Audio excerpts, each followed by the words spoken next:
কয়দিন আগে, মাত্র 2 দিন আগে সম্ভবত দেখলাম আমাদের ওবায়দুল কাদের, যিনি আওয়ামী লীগের সাধারণ সম্পাদক এবং বাংলাদেশের সেতু যোগাযোগ মন্ত্রী ছিলেন, এই মানুষটা বলেছিলেন 41 সাল পর্যন্ত ক্ষমতায় থাকবেন, অথচ এখন হাসপাতালে শুনছি সংকটাপন্ন অবস্থায় রয়েছে। আমরা দোয়া করি আল্লাহ যেন তার সুস্থতা দান করে দেয়, কারণ এত তাড়াতাড়ি চলে যাওয়া তো হবে না, ঠিক না বেঠে?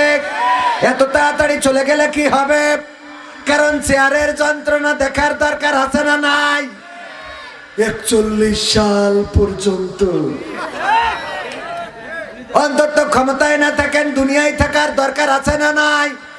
দেখেন দুনিয়ার লীলা খেলা, ক্ষমতার অহংকার চিরস্থায়ী হয়, ক্ষমতার বড়াই চিরকাল করা যায়, কিন্তু ঈমান যার আছে, আমল যার আছে, দুনিয়ায় আধিপত্য তার, আখিরাতেও আধিপত্য তার আছে না নাই? যে সত্যের পথে চলে, যে কোরআনের কথা বলে, যে নামাজ পড়ে, রোজা করে, আল্লাহর হুকুম আহকাম মেনে চলে, অন্তত সে প্রাউড ফিল করতে পারে, কারণ জমিনের ওপারে আল্লাহ আছে না নাই? দুনিয়ার ওপারেও কে আছেন? আল্লাহ আছেন। আল্লাহ রাব্বুল আলামিন আমাদের বড় অভিভাবক, তিনি বাংলাদেশেও আছেন, ভারতেও আছেন, অস্ট্রেলিয়ায়ও আছেন, লন্ডনেও আছেন, আমেরিকায়ও আছেন, আবার দুনিয়ার ওপারেও আল্লাহ আছে না নাই? আমাদের অভিভাবক কে? চিল্লায় বলেন কে? আমার যুবকেরাও বলেন আমাদের অভিভাবক কে? আমার দাঁড়ানো ভাইয়েরা, কোরআনের জন্য যদি এসে বসা যায়, বাকি অল্প একটু জায়গা আছে, এই জায়গাটা যদি পূরণ করে দেয়া যায়, আমার যুবকেরা কোরআনের মাহফিলে বসলে সওয়াব দিবেন কে? আল্লাহ বলেছেন ওয়াইযা কুরিয়াল কুরআনু ফাসতামিউ লাহু ওয়া আনসিতু লাআল্লাকুম তুরহামুন। যখন তোমাদের সামনে কোরআন থেকে বলা হবে, কোরআন থেকে পড়া হবে, তখন তোমরা চুপ থেকে হৃদয়ের কান দিয়ে শুনবে, যাতে করে তোমাদের উপরে আল্লাহর রহমত বর্ষণ হতে পারে। ওগো আমার ভাইয়েরা, যদি কোরআনের মাজমায় বসে যান, কোরআনের মাজলিসে যদি বসে যান, আর কোরআনের কথাগুলো যদি চুপ থেকে হৃদয়ের কান দিয়ে শোনেন, রহমত বর্ষণ করবেন কি? আল্লাহর রহমত ছাড়া আমাদের চলার কোনো উপায় আছে? আল্লাহর রহমত যদি না থাকে হাঁটতেও পারবেন, আল্লাহর রহমত যদি না থাকে দেখতেও পারবেন না, আল্লাহর রহমত যদি না থাকে শুনতে পারবেন না, আল্লাহর রহমত যদি না থাকে বলতে পারবেন না। হঠাৎ করে আল্লাহ জবানটা যদি কেড়ে নেয়, আমাদের এই জবানটা যদি কেড়ে নেয়, কবির বিন সামাদের জবান যদি এখন চলে যায়, বলেন দেখি আমার কথা শোনার মতো আমার মুখ থেকে যে আওয়াজ বের হবে, ওই বোবা মানুষের মতো শোনার মতো কেউ আছেন নাকি? শুনবেন কেউ? না, শুনবেন না। একজনও বোবা মানুষ কি বক্তা হয়েছে? না, হয় নাই। ওগো আমার ভাইয়েরা, এই জন্যই জবানটা কার রহমত? আল্লাহ জবান দিলেন, কথা বলার শক্তি দিলেন, জিহ্বাটা ছোটও করেন নাই, বড়ও করেন নাই। জিহ্বাটা যদি একটু ছোট করে দিতেন তাইলে তুতলা হয়ে যেতাম। ভাইরা তবা হয়তো কোনো অর্থ পেতে নেই, অর্থ তুলতে হবে। এই দেশে দুর্নীতি চলবে না, এই দেশে সুশাসন প্রতিষ্ঠা করতে হবে, এই দেশে আল্লাহর জমিনে আল্লাহর দ্বীন কায়েমের জন্য আন্দোলন সংগ্রাম করতে হবে। আমাদেরকে শহীদ করে পৃথিবী থেকে দমন করা যাবে না, কারণ আমরা মায়ের উদর থেকে জন্ম নিয়েছি শহীদ হওয়ার জন্য। আমরা মায়ের উদর থেকে জমিনে এসেছি, ওই দিন থেকে মৃত্যুর প্রস্তুতি নিয়ে আছি। আমরা মরার জন্য প্রস্তুত।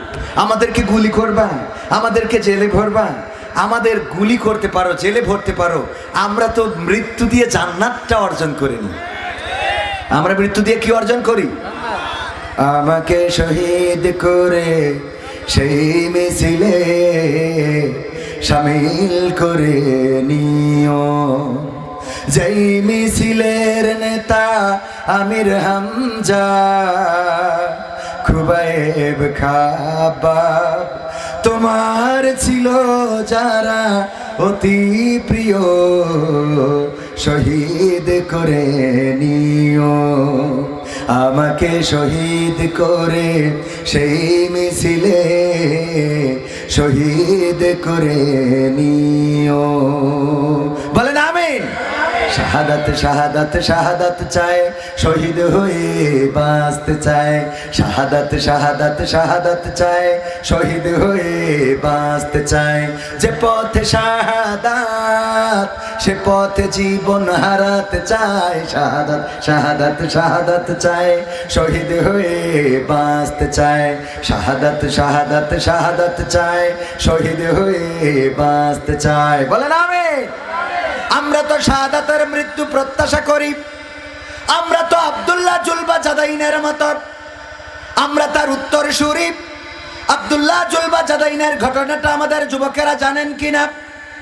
একজন ব্যক্তি ছিলেন মদিনায়, আল্লাহর নবী যখন হিজরত করলেন, নাম ছিল তার আব্দুল উজ্জা। চাচার বাড়িতে থেকে মানুষ, বাবা মারা গিয়েছে, এতিম সন্তান, মা থাকে নানার বাড়িতে। চাচার কাছে একদিন বললেন, ওগো চাচা, নবী মুহাম্মদ সম্বন্ধে আপনার ধারণা কি? তিনি কি আসলেই আল্লাহর প্রেরিত পয়গম্বর, নাকি তিনি ভুয়া কোনো দাবি করেছেন নবুয়তের?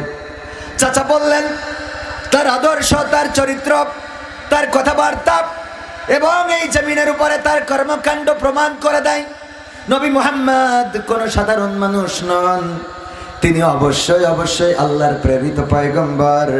আব্দুল উজ্জা বললেন, চাচা যদি তাই হয় তাইলে এখনো আমরা ইসলাম কবুল করছি না কেন? চাচা বললেন, করা যাবে না, কারণ আমাদের বাপদাদার 14 গোষ্ঠী যেই ধর্ম পালন করে আসছে সেই ধর্ম ত্যাগ করা যাবে না, সেই ধর্ম ছেড়ে দেয়া যাবে না, সেই দল ছেড়ে দেয়া যাবে না। আমরা তো সারাটা জীবন যেই দল করে আসলাম সেই দল ছাড়া যাবে। আব্দুল উজ্জা বললেন, চাচা সত্য পাওয়ার পরেও মিথ্যা কেন ধরে থাকবো? বলল, এই কথা বলো না ভাতিজা আমার, আমাদের ওই ধর্ম গ্রহণ করা সাজে না, কারণ আমাদের বাপদাদারা যে ধর্মের নেতা ছিল, যে ধর্ম পালন করে গিয়েছে, যেই কর্ম শিখিয়ে গিয়েছে, সেই কর্মের পথ থেকে বিচ্যুত হওয়া যাবে না।